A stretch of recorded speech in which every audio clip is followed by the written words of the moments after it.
let me introduce our speaker. As I've been in the learning and development space for over 30 years, and so I know what a privilege it is today to welcome our guest speaker. Marshall is a new member of the Thinkers 50 Hall of Fame, and he's the only two-time Thinkers 500 #1 leadership thinker in the world. He has been ranked as the world's #1 executive coach and top 10 business thinker for 8 years. He's the author and editor of 42 books and several bestsellers, including What Got You Here Won't Get You There. So, welcome, Marshall. We're thrilled to have you. Thank you so much for inviting me. I'll briefly introduce myself and we'll begin. So I'm Marshall. Okay. I'm from a small town called Valley Station, Kentucky. I went to school in Indiana. I got a PhD at UCLA. Was a college professor and dean when I was very, very young. Then for 43 years, I've predominantly done three things. I give talks or teach classes, and I travel all around the world speaking and teaching. I've been to 102 countries, and on American Airlines alone, I have 11 million frequent flyer miles. And I think I've been to India 40 or 50 times. So I'm a frequent visitor to India. I notice we have many people from India on the call. Then I write and edit books, as you mentioned, and done a few bestsellers. Most of the books were, other than the few bestsellers I've written, the rest were purchased by my mother, my father, and associated relatives. So I've done a few books. Oh, I've done a bunch of books. A few of them sold a lot of copies. And then I'm most famous for coaching people. I'm in the coach of the CEOs of Ford, Pfizer, Glaxo, World Bank, Mayo Clinic, on and on and on. And I love coaching because I learn so much. I'm working on a new coaching project right now. So every weekend, I'm speaking to 50 people. And so these are wonderful, amazing, amazing people, great thinkers, some athletes, a Broadway star, all kinds of very, very interesting people. And then a few years ago, I went to a program called Design the Life You Love. And the woman said, who are your heroes? And my heroes were very kind and generous people who were great teachers. And she said, well, why don't you be more like them? I thought, well, that's a great idea. I decided to adopt 15 people, teach them all I know for free. And the only price is when they get old, they have to do the same thing. And made a little video and put it on LinkedIn. And it turned out I thought 100 people might apply. 18,000 people applied. And oh, now I've adopted 300 people, and we give everything to everybody for free. And it's a very lovely program. And all the prices you give to others. So it's been very, very nice. And again, all my material, as we talk today, if I cover something that I have published, I can send it to you, or people can just ask me, send me an email. I give everything away. So all my materials online, you can copy, share, download, use any of my material any way you wish. You know, I don't know if you know this, but I have the foolproof intellectual property security system. None of my material can ever be stolen. And it's impossible to steal any of my material because you cannot steal what people right. give you. So that's good. Well, that's wonderful, Marshall. Thank you. That's very generous of you. And absolutely, we will be sending out this recording after the session and pointing people in the direction of your material. So let's jump right in. My first question for you, Marshall, is about what I call leading self. At EBSCO, we talk a lot about the importance of leading yourself, Right. taking initiative, demonstrating leadership qualities, regardless of whether or not you manage other people directly. So, what advice do you have in terms of people managing themselves, especially during a crisis time like we find ourselves currently? Well, I did mention India. I'm going to start with some advice from Bhagavad Gita, probably the world's best known poem. And it is kind of the essence of Hindu philosophy. And if you read the Gita, it's a wonderful story. There's a story of Arjuna, who is a general or leader of the army, and Krishna is playing the role of his chariot driver. And Arjuna is talking about his woes of life. And he has really two choices, a very bad choice and a worse choice.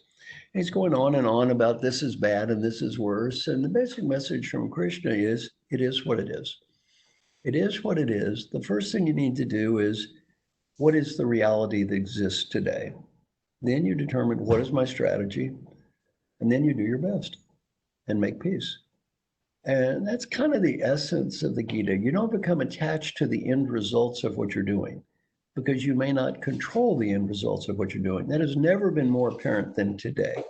I didn't create this virus. You didn't create this virus. No one on this call created this virus, yet it has dramatically impacted the end results of what we do.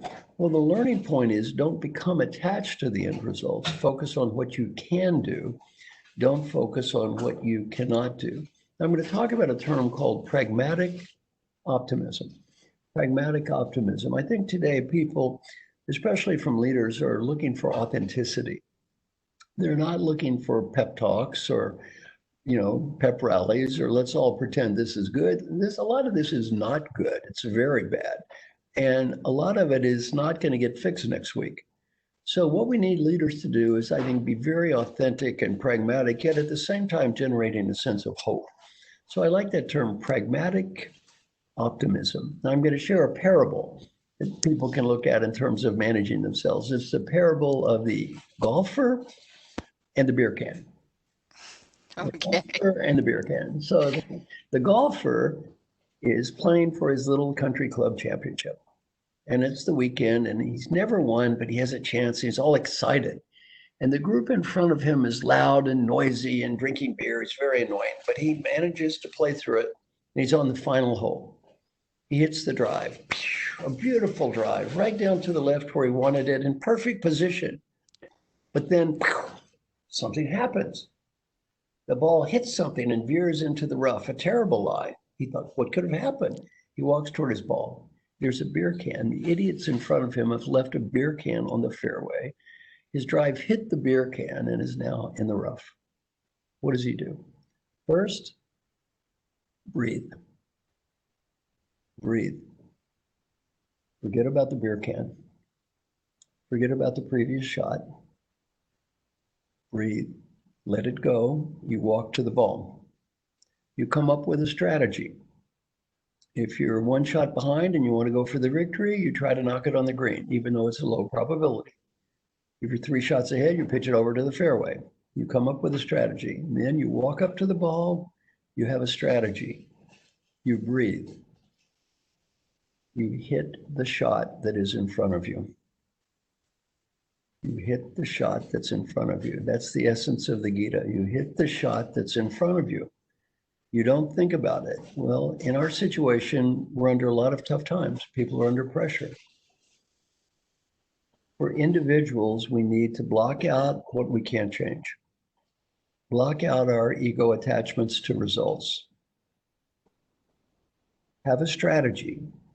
I'm going to talk about it in terms of your role as a leader, what you need to do as a leader for that. Have a strategy, make peace with the strategy, and move on. One of the great people in our 100 coach group is Harry Kramer. Harry was the CEO of a very large drug company called Baxter. And Harry was asked a question. And they said, Harry, when you were the CEO, you also managed during times of crisis and you had to make hard decisions. You had to lay people off. You had to fire people. You had to do tough things. How could you sleep at night? And he said, I asked myself two questions. One, did I do what I thought was right? Did I do what I thought was right? Maybe I'm not always right, but I did my best. I did what I thought was right. And then two, did I do my best? And he said, if I did what I thought was the right thing and I did my best, I could easily sleep at night. Because you know what? That's all I can do. So my advice at the individual level is, you can't change what you can't change. Make a realistic assessment of what is. At any second in time, you need to know what your strategy is. Do what you think is right.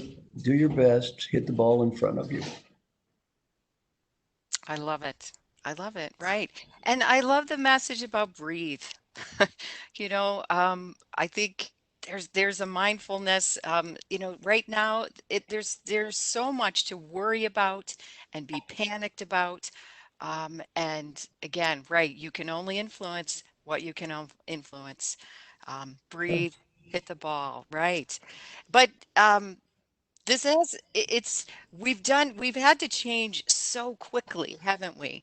Yes. Again, this we didn't see this coming, and so these recent months, the remote work, changes in strategy, changes in priorities, economic challenges. What advice do you have, Marshall, for leaders and coaches and their role during this time? How can they be most effective? Well, I'm going to answer the question first for leaders. And then after I do that, remind me to answer the questions for coaches because I'll probably Okay. forget. Okay. But first, my advice for leaders. My advice for leaders during this period of very rapid and difficult change is this. Again, pragmatic optimism. First, my advice is people do not need more communication and less communication, they need more communication. People do not need less structure, they need more structure. Because it is very easy for people to be disoriented and lost in today's challenging times. Here's my suggestions for leaders. Now, by the way, I've written an article about this, which I'll send you a copy of so you can send to everyone so they don't have to Okay. find everything in detail. Great. 6 basic questions to deal with everyone you manage. Question number 1, where are we going? So you establish a regular dialogue to say, here, Mr. or Ms. Direct Report, here's where I see us going as a larger organization. When you ask a question, where do you think we should be going? Because you want a dialogue. Here's where I think we're going. What do you think? Dialogue. Question number 2, where are you going? I'd say, here's where I see you and your part of the business headed.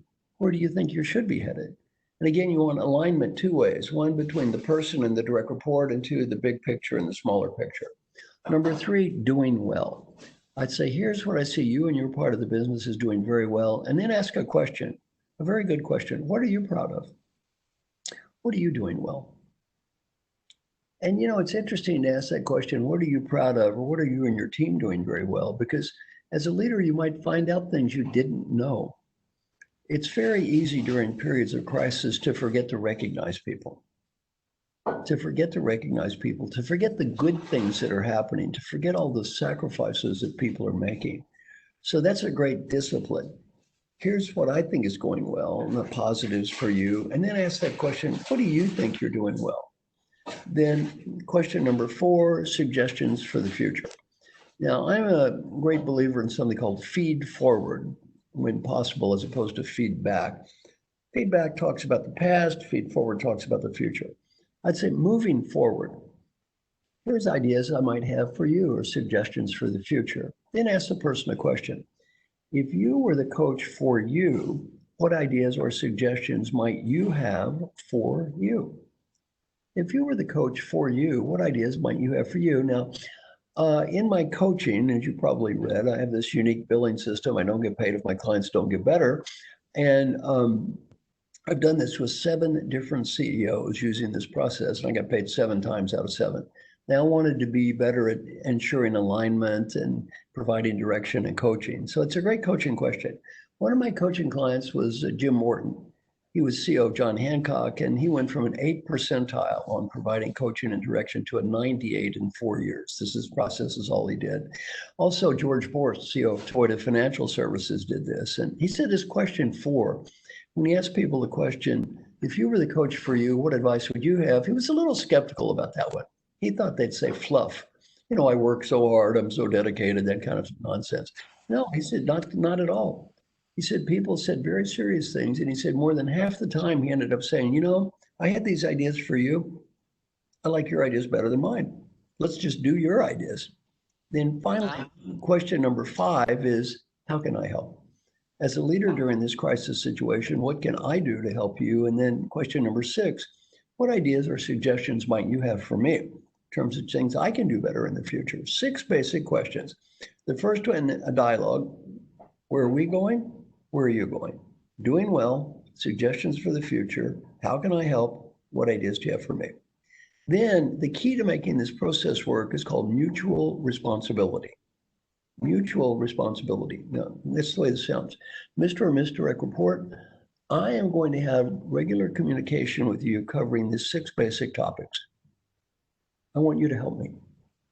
If you ever feel lack of clarity, If you ever feel ambiguity about what you're doing, need for feedback, if you ever feel you're overcommitted, I want you to immediately talk to me. Because if I do my job on a regular basis and you do your job to make sure that we're aligned, there is no reason that we're going to have any confusion about where we're going. Then during periods of crisis, you also need to say, let me be clear, things are going to change.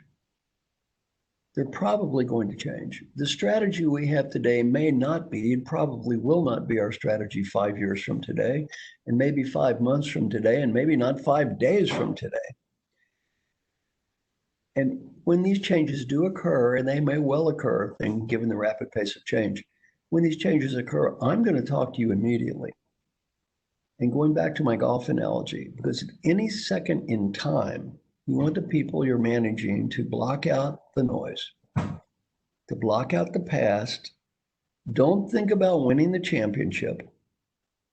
Don't start parading around. Block out the past, hit the shot in front of you. In order for them to do that, though, they need to know what is the strategy? What are the expectations now? What is our game plan now? With the great realization that it's imminently possible, maybe probable, this is going to change. That's okay. Yeah. That's okay. But they need, at any second in time, they need to know, where are we now? What is our strategy now? And you need to have some strategy. And by the way, you can't say everything's important. When people get overcommitted, if you say everything's important, you might as well say nothing's important. And I think now when we're working so much remote, and virtually, that message is more important than ever, isn't it? Yes. And really has to be spoken and shared even more regularly. Now, Yes. in terms of coaches, I'm working on I'll describe basically very quickly how my coaching process works, and then the new process I'm doing, which is great because it's all virtual. So the way my coaching process works is I interview people. I'm coaching typically the CEO or the could be CEO of a large company. But my coaching process is used from first line supervisors all the way to CEO. It doesn't matter. The rank in the company doesn't matter. The country doesn't matter. This works everywhere around the world. We have research from tens of thousands of people. So the way the process works is I would talk with you and I'd say, Miss Direct or Miss Potential Client, the way our coaching process works is you will get confidential feedback from everyone around you. You and your manager will identify your key stakeholders. You're going to get feedback from these key stakeholders, and you're going to figure out what you want to change and get better. And then you're going to talk to your manager and have a dialogue. And then you're going to agree that this is important and these people are important, this behavior is important. And I work with you for a year and a half. Then you're going to talk to everyone about what you learned. You're going to say, thank you for the feedback. Here's what I learned. Here's what I feel good about. Thank them for their help. Thank them for the good feedback. Then you're going to say, don't ask for more feedback about the past. Then you go to feed forward. Say, I'm not going to ask you for more feedback about the past, only ideas for the future. People are going to give you ideas. You listen to the ideas, you shut up, you take notes, and you say thank you. You never promise to do what everyone says. You listen, you shut up, and you thank them. You say, I can't promise to do everything, but I am going to listen and do what I can. Yeah. You follow up with them and you follow up with me, and we do follow up, follow up, follow up, follow up, and then we do measurement. And at the end of the day, you get better and I get paid. So that's the way the coaching process works. And now I'm working on this fantastic online coaching program that really was inspired by my friend Alan Mulally, who was the CEO of the Year of the United States. And what we do is I meet with a group of 6 to 8 people. We have 6 meetings each weekend, my friend Mark Thompson and I. We have 6 to 8 people or 9 people in the group typically. And they talk about how they're doing for the week. And we have a dialogue and they help each other. So it's really kind of a group coaching That's process. wonderful. Yeah. Yeah, and people love it. And it's all done virtually. We use Zoom calls. It's all done virtually. And people just love it. And the other thing I've learned is, especially the higher up you go, the lonelier people are. Mm. There's an old saying, it's lonely at the top. Well, let me Yeah. help you out. It is lonelier at the top. It has never been as lonely as it is now. And it's to a degree true around the world, but especially in the United States. You can't say anything without worrying what gets put online, how you're going to be criticized. So people have become not paranoia, but justifiably very, very sensitive about saying much of anything. And they love having people just to talk to, other CEOs, other people like them to talk to, and just to try to help them. So it's been a wonderful, wonderful process of, and we have 50 people and they're in a different group every weekend. So one weekend you might have one group of say 8, and the next Oh, group you have a different group of 9, and they introduce themselves. And we don't just have CEOs of companies. We have like CEOs of big companies like Cardinal Health, which is a Fortune 15 company. We have like I don't know, CEOs of startup companies, and we have Broadway actor, and we have oh. National Football League Hall of Fame member, and Pau So lots Gasol. of different perspectives Oh and yeah, learning from one another. then That's wonderful. we have like I don't know, top 8 coaches in the world. I think we have 6, and so just a wide mix of people. So it's very very fascinating, and I love teaching people to learn from everyone around them. So Hmm. as a coach, most of what my clients learn, they do not learn from me anyway. I'm more of a facilitator. I help them learn from everybody, and I'm just one of the I'm one of these 50 people who's trying to help them. So it's very, very Great. nice. Great. Thank you for sharing that. Yes. And I'm glad that you mentioned feed forward because at EBSCO, at our company, we have very much embraced this phrase that you have coined. In fact, in the leadership training that I facilitate, I show an Excel 5 video where Yeah, you're explaining Excel 5. Also, I show another video about your 6-question coaching process. right. Um, what, in regards to feed forward, what advice do you have for people in using that approach, given this challenging time, especially those of us who may not be the CEO? When we're trying to influence others, maybe peers or even managing up. Well, I'm going to talk about the question from 2 perspectives. Because one, feed forward very well. You've taught it before, but maybe some of the people haven't. So I'll just Okay. explain what feed forward is. And then the second question is influencing people when you don't have direct authority. So I'm going to answer both of those kind of separately. Okay. The first one is feed forward. Now, I think it's great for everyone to learn about feed forward. Anyone can use it. It works around the world. I was just in St. Petersburg, Russia in November. I did a program for 50,000 people in a football stadium there. Oh my goodness. And we did feed forward. We actually did an experiential activity with 50,000 people at once that had to break some kind of record. So the way feed forward works is this. I just get in front of everybody and say, we're going to practice something called feed forward. Everybody here is going to pick one behavior to change, not 30, not 50, not just one. For example, I want to be a better listener. Then you're going to rotate around, talk to as many people as you can, and say, my name is Jim. I want to be a better listener. And please give me ideas for the future. No feedback about the past. Person gives you ideas, whatever they say, you say thank you. The other person says, my name is Mary. I want to be better at recognition. Please give me ideas. Ideas, thank you, shake hands, talk to someone else. And you do it over and over. And again, 2 rules. One rule is no feedback about the past.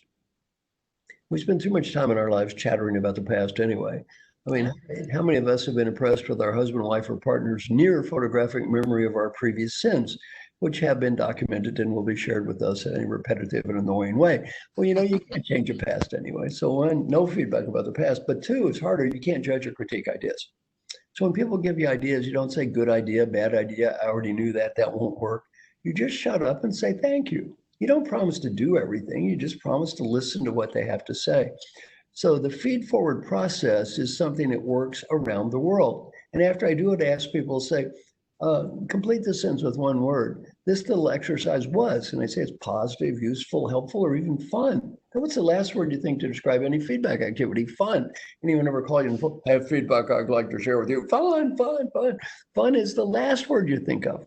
So this is a very, very positive exercise. Now, you've had the experience of doing it yourself. One thing I'm happy about talking with you is sometimes people think, well, it's easier for you to say, you're the expert. Well, you've been doing this. I do this around the world. How's it been for you? Oh, it's been great. And I think um, it really suggests growth, Yeah, and I talk to people about, feedback needs to be about helping others. It's about promoting growth, supporting one another. And right. so you are, you're sharing. I read an article once a while ago when you see somebody who has spinach in their teeth, you tell them, "Oh my gosh, you've got some spinach in your teeth." You want to help them. You're not going to want them to walk around smiling all day with spinach. So think of feedback as the same way. You want to help people get rid of that spinach. I have a suggestion, I have a thought. Um, and when you approach feedback with that same type of Right. approach and mindset, people are more welcome to have it and you feel more comfortable sharing. So. Well, two thoughts. First, one thought from my friend Gary Rich. Gary is one of the top CEOs in America in terms of employee engagement. He has a great saying. He wrote a book about this. He said, my job is to help you make an A, not to grade your paper. And, the idea of feedback or feed forward or coaching is not to grade your paper and prove you're wrong. It should be to help you make an A. Hmm. So the whole idea is not to judge people. The whole idea is to help people. And that's a great concept. Now, the second thing you asked me about is influencing without authority. Right. Now, I had the privilege for 10 years, I was on the Peter Drucker Foundation Advisory Board for 10 years. So I had the privilege of spending a lot of time with Peter Drucker. Peter Drucker is the founder of modern management, the world's greatest management thinker. As you mentioned, I got ranked number one leadership thinker in the world. My intellect compared to him is that of a 10-year-old. He was so smart and he taught me so many things.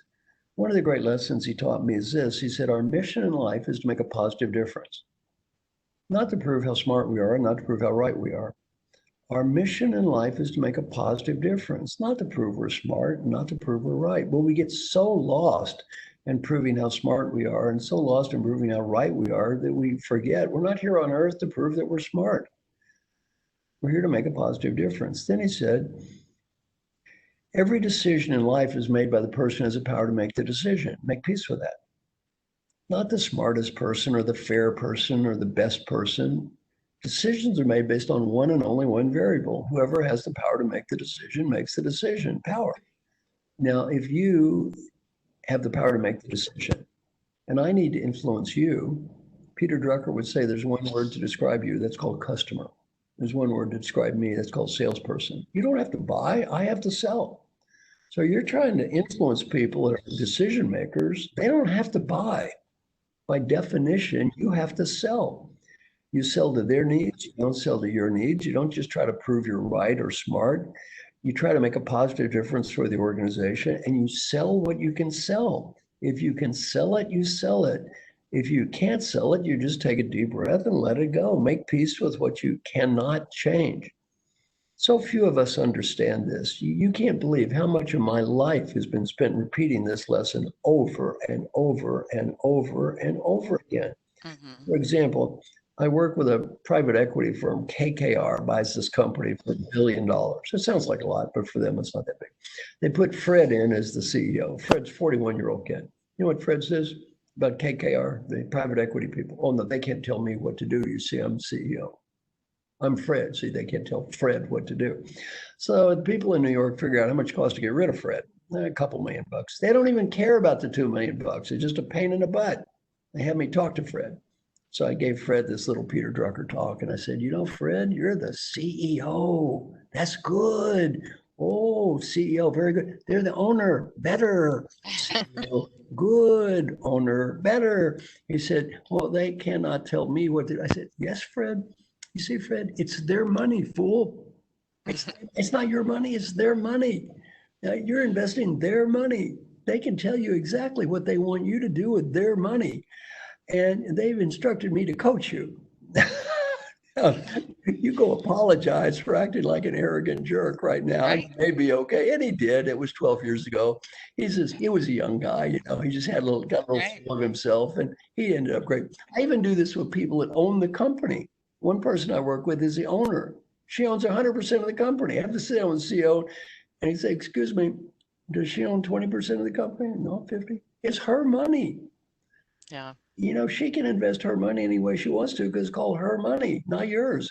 So it's very important. And we don't understand this. Now, let me take you, for example. Have you ever had this thought? You must tell the truth. Have you ever Okay, had this I'm thought? ready. I'm amazed at someone at that level, talking about powerful people. I'm amazed at someone at that level, followed by his crazy, weird, acts like a complete fool.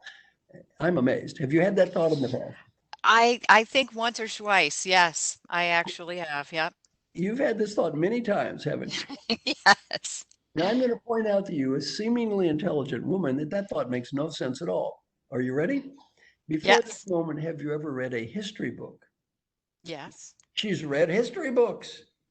I have another question. In the history of this world, have most people those high levels of money, status, and power, mostly women or men? Over the years, Men, men, she's correct again. Mostly younger, or a little bit older, perhaps. a little bit older. Correct again. Now, I have a question. Emily, is there anything in the entire history of this world that would lead you to believe when you take old men, you give them huge amounts of money and status and power, why they begin to act incredibly sane and rational? Did you read that history book? Did you read such a book? Not always, unfortunately. Yeah. Do they often get crazier and crazier? Yes. Well, you see, decisions aren't made by sane people or rational people or the best people or fair people or logical people. They're made by decision makers. And in Yeah. life, if you want to do a good job of making decisions or influencing decisions, you learn how to influence decision makers. So By anyway, selling it, by selling your ideas, right? learn how to do it. And Yes. one final question for everybody.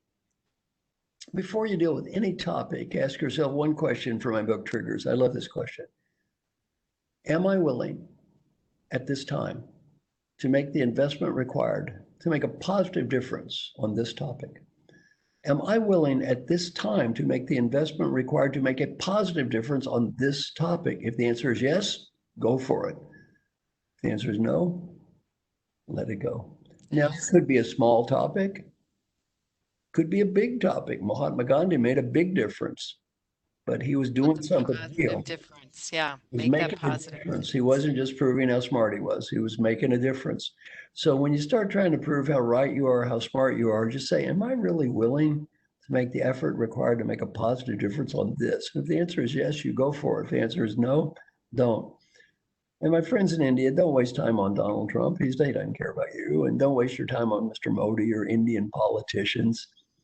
Focus on what you can change. Don't waste your life on what you can't change. Yeah. Well, one more question, Marshall, and then we'll open it up to questions. So just plug in for those of you listening. If you have a question, feel free to chime in the chat. But my last question for you, Marshall, is what kind of writing projects? You mentioned some of your coaching activities you're working on and virtual I coaching, which is fabulous. But what kind of writing projects do you have in the works? What are we going to see in the months Well, ahead? my next book will be out next year. They didn't want to release it this year for a variety of reasons. But my new book is called The Earned Life. And I love this book. This is going to be one of my favorites, The Earned Life. And the philosophy of the earned life, it's again based on Buddhist philosophy. I'm a philosophical Buddhist. And the philosophy behind the earned life is this: every time I take a deep breath, it's a new me. So, I want everyone listening to take a deep breath. Now, I want you to think new me, new me, new me. Now, close your eyes. Everything that happened before this second in time in your life was done by an infinite set of people. Their names, the previous me's, the previous yous. Think of all the previous yous, that infinite set of people. Think of all the gifts they have given you that is listening to me right now. Think about how hard all those people tried. Think about the nice things all those people did. Open your eyes. If any group of people gave you that many nice things, what should you say to those nice people? Thank you. Thank you. Now, did some of those previous yous make a little mistake or two?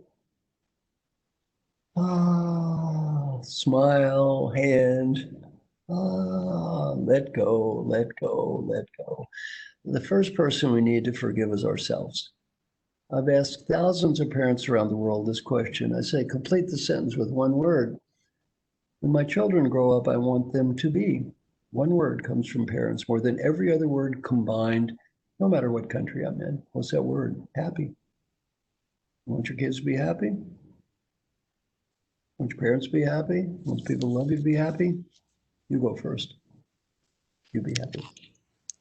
Be happy. Right. Yeah, be happy. So anyway, the book is, and it looks at our entire life as a series of beginnings. Now you see, the Emily that I'm talking to now, everything you haven't earned one thing in your life, Emily. Nothing.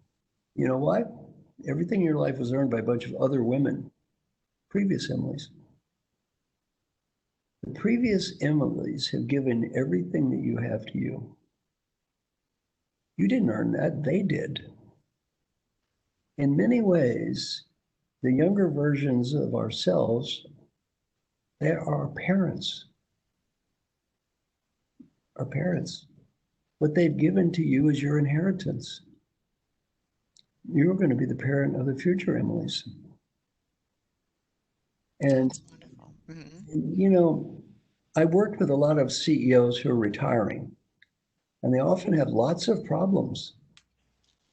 And ex-athletes, for example, terrible problems. National Football League, 50% bankrupt in 5 years, 90% divorce, depression. Why? They try to live in the past. They try to live in the past. And they need to realize that, that drunk guy at the bar talking about winning the Super Bowl number 3, you didn't win the Super Bowl 3. That kid did. You're just an old man at a bar talking about the past. So really need to look at, not get lost in the past, not get lost in the past, but to focus on, okay, so let's start now. One of the people That's in our beautiful. group is Dr. Jim Kim. Dr. Jim Kim was president of the World Bank and founded Partners in Health. He's probably done work that saved 25 million people in his life. If anybody you think could coast in life, he could. Not his attitude. His attitude is, I didn't do that. Previous Jim Kims did that. Mm. Thank you to them. Every day, he said, I have to re-earn my legacy. My legacy is not that. My legacy is what I'm doing now. So I think that's just a beautiful way to look at life. Yeah, that's beautiful. So what's the name of this book that we should be on the lookout for? The earned life. The Earned Life. And Wonderful. the first part of it is about creating your own life. In the past, we didn't have the choice of creating our own life. We did. We were brought up where we were. We didn't have a choice about geography. Women did what women did. You did what your mother did. Men did what their fathers did. Whatever your religion was dictated, and you either believed in it or pretended to. And if you didn't fit along with the plan, you were basically ostracized. So everyone learned to fit in and play their little role in the game. And you may have been unhappy, yet you had no regret because you couldn't make decisions. Today, we have thousands of decisions we can make about where you live, who you are, yet we have so much more regret. Mm. You can't regret a decision if you can't make a decision. Now you can make decisions. So it's about Yeah. creating your own life. Then it's about living the life you create. Don't live through others. Don't live through Kim Kardashian or Modi or Trump or all that nonsense. Live your own life. And then finally, earning the life that you live every day. Feel like I'm re earning this life. Yeah, that's wonderful. We've got some questions coming in, and there's one that's sort of related to what we're talking about, Marshall. So I want to share it with you. Um, the question is around job continuity and feeling like, even as some of us as leaders in this frightening, changing time, we're not even sure about our own job security. So, how can a leader in a situation like this continue to motivate and and be a confident, have a confident expression to their people. I think what I just said is a very good way to look at it, and that is let's focus on what we can do now. Here is where we are going now. Let's focus on how we can do the best at what we have in front of us now. Let's hit the ball that's in front of us now and realize that I can't promise you're going to have a job in 10 years. You can't lie to people. Right. You can't play pragmatic optimism. You can't lie to people. You have to tell the truth. I don't know what's going to happen, and sometimes the right answer. What you can say, though, is here's where we're going now. Here's the best we can do now. And let's focus on the one thing. Focus on what we can control. Let's don't spend a lot of energy and time on what we cannot control. What we cannot control. I got another good question I'm reading about childhood influences, and I don't actually do therapy at all. My work is really not therapy. There's nothing wrong with therapy. That helps you determine why you are what you were. But I don't get paid for people determining why they are what they are. I get paid when they get better. And my suggestion is at a certain point in time, forgive your parents for whatever they did. Once you pass 30 or 40, blaming your parents is a little weak. You know, they did what they did, and you Mhm. learn to just say, okay, they were who they were, forgive them for being who they are. You don't have to like it or agree with it, or forgive them for being themselves and say, all right, starting now, I'm an adult. It's my turn. It's my turn. And the other thing is, I always suggest when thinking about your parents, be very careful if you have children the way you talk about your parents. Because if you say bad things about your parents in front of your children, what do you teach your children to do? Say bad things about you. And by the way, the other thing is be careful about the way you talk about your own past. Because if you put down the previous yous, what are you teaching the future yous to do? Put down the you that's talking to me right now. Mm, earn the life. Right. Great. Here's another question that just came in. Someone once said, never let a good crisis go to waste. Right. I wonder who that was, right? What opportunities do you see for us to make improvements during this crisis time, both Yeah. personally and organizationally? Well, for example, this coaching process I'm using, I wouldn't have done it during normal times. I wouldn't have thought of it. And, you know, it inspired me to come up with a completely new and different way to do coaching involving 50 people at once. They're helping each other. They love it. I wouldn't have even thought of it during normal times. So what's good about this crisis is it gets us off of the treadmill, that day-to-day treadmill of being who we were, and really gets us to look at new things. It gets us to look at the new world in a different way. And some of the, we will go back eventually. I hope there will be a vaccine and we will go back to something. When we do, though, we've had an opportunity to take a year off and ponder what does this mean? And can we do things differently? And I'll tell you, there will be things that are different moving forward. There's going to be a Right. whole lot less travel moving forward because people realize we don't need it. A lot of my coaching, I've learned I can do it just fine virtually. Hey, I'll give you an example. I went to a wedding on Sunday, a virtual wedding. Oh, no kidding.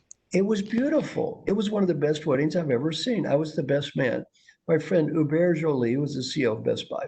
He gets married to Hortense Legentille. They're both in our 100 coaches program. I introduced them. And I'm the best man. It was a beautiful wedding. Half the people were from France, half from the US. Some of them were older. They probably wouldn't have been able to fly over anyway, but this way they could be in the wedding.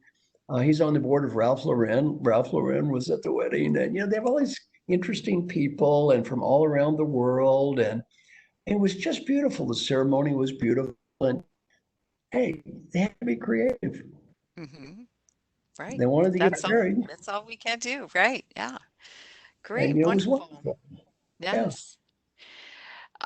Here's another very relevant question. With all of us working remotely and being required to stay in our homes, how do we gain visibility? You know, how do we stay connected in meaningful ways? How do we get acknowledged? How do we know our efforts are being recognized? So, any thoughts about that? I think that's a very, very good question because I did another book with Sally Helgeson called How Women Rise. And that book has been really successful. And I can say this without bragging, it's phenomenally well written. Why can I say that without bragging? She wrote it. You're I just the editor. Well, I was a helper. I helped her out with the content, but she actually wrote 90% of the book. And I just helped out with some of the ideas. It's a wonderful book, though, How Women Rise. And in the book, she talks about a specific issue women have related to this. And that is many women have trouble with self-promotion. Many women have been brought up with this ridiculous belief of my good work should speak for itself. Have you ever heard that before? My Yeah. good work should speak for itself, as if God is going to fly out of the sky, has nothing better to do today but recognize you for your good work. Well, that's a very naive and silly way of thinking about life. And the point that Sally makes in the book is, you know, you're your own marketing department. Now, that doesn't mean you brag or you show off, but people need to be aware of what you're doing. And if they're not, and you don't try to communicate, don't blame them. And don't sit there and wait for God to fly out of the sky and recognize you for your good work. If that comment, my good work should speak for itself, were true, no company would need a marketing function. No, you wouldn't need a marketing. Why? You just do something good and let me give you an example. Writing is a great example. How many books, I think, on Amazon.com do you need to sell to be in the top half of all books? They have 30 million titles. How many books do you think you have to sell to be in the top half of all of the books? Just give me a number. Guess. 1 million. Two. Two. Wow. To be in the Not, top half. that's it. Two. Oh, 15 million books sell 0 to 1 copy. oh. In fact, 9 out of 10 books don't get published at all. Now, I sold a bunch of books. I'm not so arrogant to believe that any book I ever wrote is better than 15 million other books. See, I'm sure there are wonderful books in the bottom half. Nobody bought them. Nobody ever heard of them. It doesn't mean they're bad books. Nobody bought them. Well, part of your life is doing good work, but part of your life is you are your own marketing function. You are your own marketing function. And if you don't build your own brand, well, nobody's going to know about the good work you're doing. And why is anybody listening to me right now? Because I have a brand. You wouldn't be listening to me if you didn't know who I was. I have a brand. So do a Google search. My mission is helping successful leaders achieve positive change in behavior. If you do a Google search, helping successful leaders, the top 500 hits you see on Google, 450 are me and the rest of the world is 50. 450 me, rest of the world 50. I won. I won the contest. Winner, winner, winner. Well, I worked hard to build a brand. And I never expected my good work will speak for itself. I'm well aware of the fact that other people have to be doing a lot better work than I am that nobody ever heard of. And part of your job is, doing your work, and part of your job is developing your own marketing situation. Do it in the Yeah. best way you can do it. And let me talk about the coaches who may be online. Coaching, and I trained a lot of coaches. Coaching is a wonderful profession and an incredibly difficult business. It's a wonderful profession and an incredibly difficult business. Most coaches are very bad at marketing. They're not good business people. They don't make much money. Well, it's not because they're bad coaches. It's they never think about the business side. All they think about is the professional side. So really, if you want to get promoted, it's okay. If you don't want to get promoted, it's okay too, by the way. It's perfectly okay not to get promoted and be a technical person your whole life, and that's fine. If you do want to get promoted, though, you need to want to get promoted. You need to Right. be able to communicate what you're doing and why you deserve to be promoted. In other words, you got to sell. You got to sell, right? I was going to say that. It all gets back to selling it, doesn't it? Right. Yeah. Here's another good question that's come in. Your book states to rise, you need to do less and delegate more. How do you do this without losing that visibility of what's going on? If you're a manager, you want to stay connected, but if you're delegating all of the time, how do you stay connected to that work? Okay, first, this is probably a person with a good technical background because that sounds like a question an engineer would typically ask. Okay, I went to engineering school, so I'm very familiar with this kind of thing. A couple of points. One, Peter Drucker also taught me today we manage knowledge workers. What's the definition of a knowledge worker? They know more about what they're doing than I do. Well, every time you get promoted, this concept becomes more and more important. If I'm a CEO and I know more about marketing than the marketing head, and I know more about HR than the head of HR, and I know more about finance than the head of finance, I do not have a leadership challenge. I have a selection challenge. I have the wrong team. If I know more than all of them about what they're doing, I got the wrong team. The higher up you go, you want everyone to know more about what they're doing than you do. If you manage a knowledge worker in Peter Drucker's terms, you can't tell them what to do and how to do it because they already know more than you. You have to ask and you have to listen and learn. How do you make a mark for yourself? By getting results. If you're the leader and you get results and you delegate, the company doesn't care that you delegate. You didn't do all the work yourself. Why? You got results. Now, you can't delegate to incompetent people. So part of this is you got to have great people and you got to develop the people so you can delegate. I mean, I'm a believer in situational leadership. Paul Hersey and Ken Blanchard invented that. They're great teachers of mine. Well, situational leadership is delegation is a great style when people are motivated, able, and confident. You delegate to somebody that's not motivated, not able, and not confident, you go right down the drain. So delegation is not good in and of itself. You want to delegate as much as you can delegate. You need to develop competent people you can delegate to. You Right. don't just delegate to be delegating. If you develop competent people, you delegate to them, they get results, the company will love you, and you'll have more time to do something else. Right. And I certainly share that message in the leadership training that I do, that It's good. it's all about growth. Right. Excellent. Yeah. I think we have time for one more question, and where can I get additional information on the concepts that you've been discussing today? Well, my website is www.marshallgoldsmith.com. On linkage for or LinkedIn, I can't have any more contacts because I think you max out at a certain point, but you can always be a quote follower. I hate the term, but you can Hmm. be a follower. I have like 1.3 million of those, and my material is on LinkedIn all the time. Okay. You can go to YouTube. I have 300 videos up on YouTube, marshallgoldsmith.com. And again, I give everything away. Also, I'd love you to feel free to copy, share, download, duplicate any of my materials any way you wish. I'll be happy to send you personally some articles, or you could just send me an email, marshall@marshallgoldsmith.com. Just say, please send articles. I'll send you 10 or 11 articles that cover some of the main points from today. So again, I try to give away everything I can. My basic attitude is we're all going to be equally dead. Let's do some good here. Let's do some good. Now, let me finish with my favorite advice. My Oh, final advice. please. Take a deep breath. Imagine that you're 95 years old and you're just getting ready to die. Here comes your last breath. Before you take that breath, you're given a beautiful gift. The ability to go back in time and talk to the person listening to me right now. Well, what advice would that wise old person who knows what was really important in life and what wasn't have for the you that's here right now? Just think about that. Whatever you're thinking now, do that. In terms of performance appraisal, that's the only one that will matter.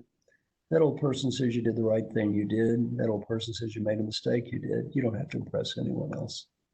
Some friends of mine interviewed old people, and three basic themes come up. Theme number one is be happy now. Life is short. Enjoy what you're doing. Be happy now. Number two is people, people at work, and especially friends and family. Take care of the people that love you, the people around you. Do whatever you can to help people, not because of status or money or getting ahead. The main reason to do it is the 95-year-old you will be proud of you if you do and disappointed if you don't. And then final advice is go for it. The world's changing, your industry's changing. You do what you think is right. You may not win, at least you tried. Old people, we almost never regret the risks we take and fail. We all regret the risk we fail to take. And finally, it's been my honor to work with everybody. My mission in life is very simple for all you listeners out there, viewers. My mission is hopefully help you have just a little bit better life. So hopefully I taught you something today you can take back and use and maybe have just a small better life. Thank you. Thank you, Marshall. Thank you so much.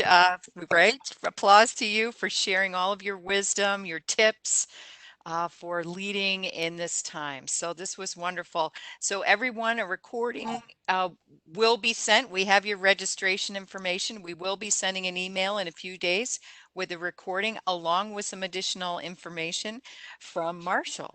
So, and if there were any questions that came in through the chat that we couldn't get to, we will make sure to respond to those as well. So thank you all so much. Thank you, Marshall, and have a wonderful day. Thank you so much.